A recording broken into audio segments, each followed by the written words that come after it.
Welcome to Burlap Teachers. Enjoy the video. In this video, I will explain how to make cheese sausage. First, gather your ingredients, including fresh meat, cheese, and seasonings. You will also need essential equipment like a meat grinder and a sausage stuffer. Maintaining a clean and organized workspace is crucial for food safety and efficiency throughout the entire process.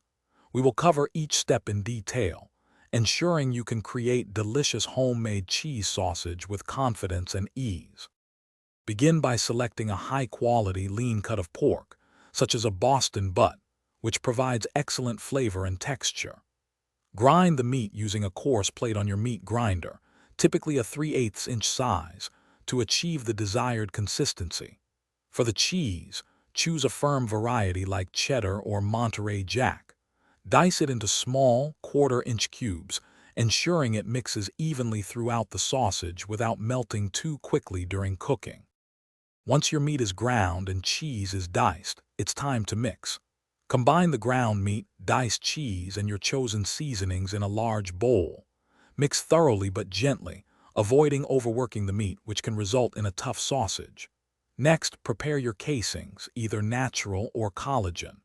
Load the mixture into your sausage stuffer and carefully fill the casings, ensuring they are firm but not overstuffed to prevent bursting.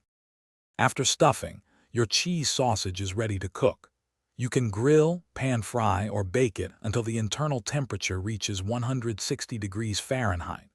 Always use a meat thermometer to ensure it's safely cooked. Once cooked, let the sausage cool completely before packaging. For storage, uncooked sausage can be refrigerated for up to 3 days or frozen for several months. Properly stored, your homemade cheese sausage will be a delicious treat. Thanks for watching. Consider subscribing if this video helped you.